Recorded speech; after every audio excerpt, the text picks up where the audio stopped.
योगी जी, आपके साथ जो कॉलेज में पढ़ते थे साथी संगी, ये कहते हैं, बीरेन बहुखंडी ने बताया कि आप 22 साल की उम्र में अचानक गायब हो गए।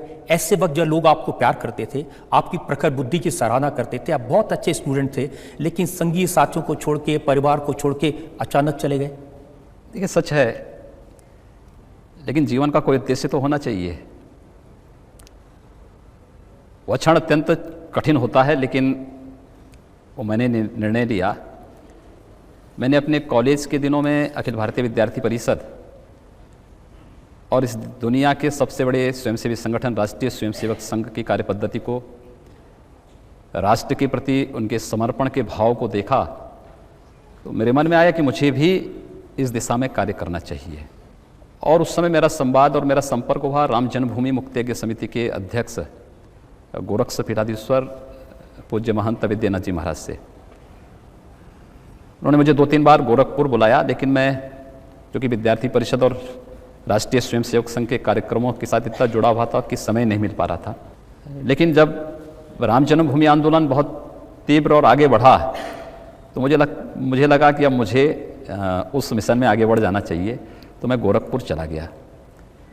और बाद में ये मेरा सौभाग्य है कि गोरक्ष पीठाधीश्वर पूज्य महंत विद्यानाथ जी महाराज ने मुझे अपना शिष्य स्वीकार किया।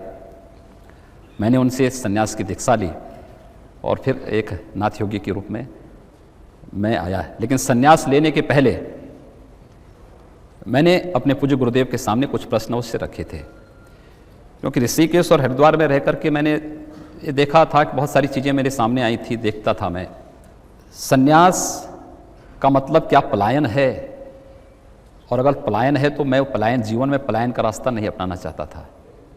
मैंने इस बात को कहा कि मैं संन्यास का मतलब सेवा से जोड़ करके देखना चाहता हूँ।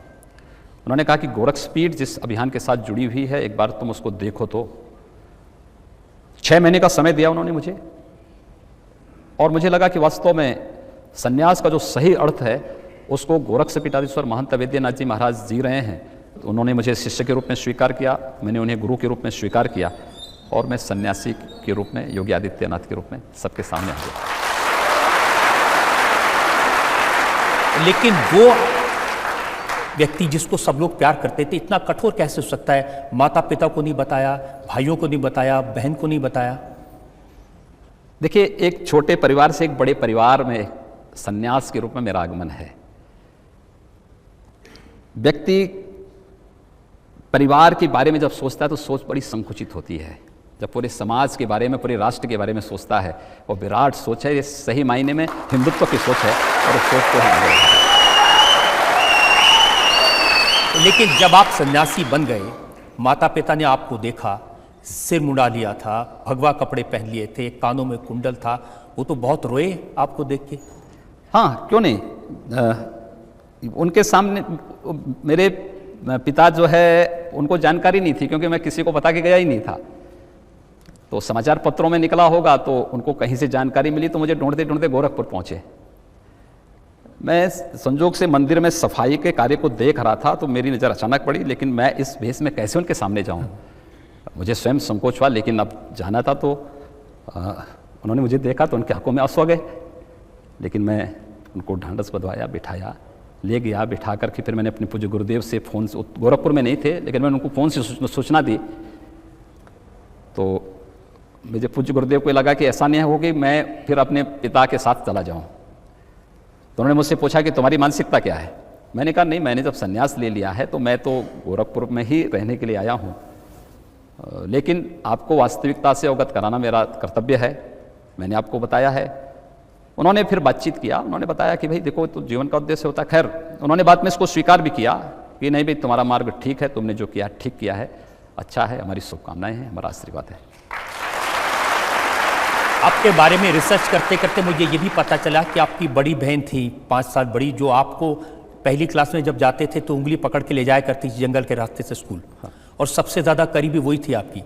लेकिन इतने बरस अलग रहे, 20-21 साल में आप उनसे मिले नहीं, बस 1-2 बार मिले।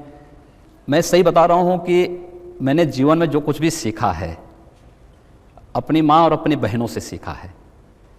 वो मुझे पढ़ाते थे। मेरी माँ मुझे, यानी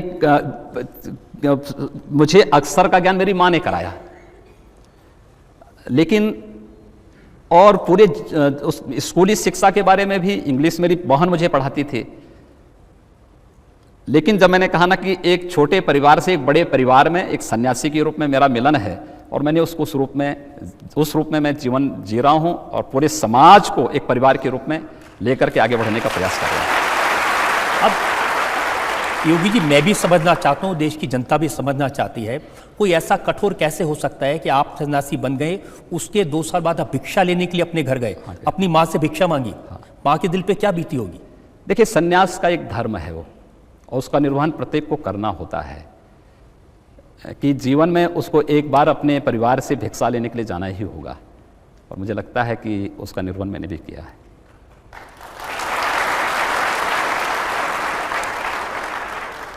तो कभी मन में ये ख्याल नहीं आया कि मैं भी घर बसा लूं? देखिए, व्यक्ति ने जब एक बार निर्णय ले लिया है, मैं उन लोगों की स्थिति को पहले से देख रहा हूं जिन्होंने घर बसाया है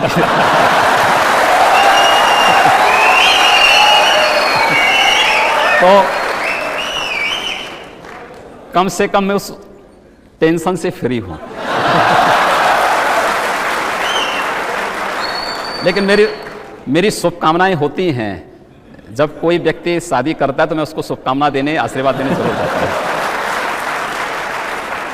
आपकी बहन तो ये भी कहती हैं कि उनके जो छोटे छोटे बच्चे से उनसे बहुत प्यार था, कॉलेज से लौटते समय आप उनके लिए टॉफी लेके जाते थे। हाँ, क्यों नहीं, मैं आज भी कहीं जाता हूं, अब तो मुख्यमंत्री के रूप में हो सकता है बहुत भीड़ भाड़ में जाने में थोड़ा ये होता है, लोग रोकते हैं, सुरक्षा वाले रोकते हैं, प्रशासन ऐसी व्यवस्था कर देता है, लेकिन एक सांसद के रूप में भी जब मैं वो जाता था तो मैं अपने साथ 2-4-5 किलो टॉफ़ी लेकर के या लड्डू लेके जाता था, और बच्चे मिलते थे तो उनको मैं टॉफ़ी बांटता था, और किसी भी क्षेत्र में मैं जाता था, कहीं भी जाता था, यहाँ तक कि इलेक्शन के दौरान भी मैं कभी कभी मुझे ये तो रहता था कि इलेक्शन कमीशन इसको मान ले, लेकिन मैं ये मानता था इन बच्चों को कोई वोट तो देना है नहीं, इसलिए इलेक्शन कमीशन इस मामले में मुझे कटघरे में खड़ा नहीं कर सकता है, लेकिन मैं तब भी वहाँ बच्चे मिलते थे तो मैं टॉफ़ी और उनके लिए लड्डू देकर जरूर जाता था। उत्तर प्रदेश की परंपरा योगी जी ये रही है कि कोई मुख्यमंत्री बनता है तो फिर अपने बेटे को मुख्यमंत्री बनाता है, फिर बेटा अपने बेटे के लिए तैयारी करता है, और हमने तो देखा पूरे परिवार में लड्डू बंटते हैं। देखिए, आदरणीय मोदी जी ने और आदरणीय अमित शाह जी ने चुनाव के पहले इस बात को कहा था ना कि प्रदेश से परिवारवाद और जातिवाद को समाप्त करना है, तो मुझे लगता है कि जातिवाद और परिवारवाद की राजनीति को और तुष्टीकरण की राजनीति को ही समाप्त करने के लिए संभवतः मुझे भेजा गया है, और मैं उस कार्य को करूंगा। लेकिन आपने कभी सोचा था कि योगी आदित्यनाथ एक कल्ट फिगर बन जाएंगे पूरे देश में, अब लोग आपकी तरह बाल भी कटाना चाहते हैं?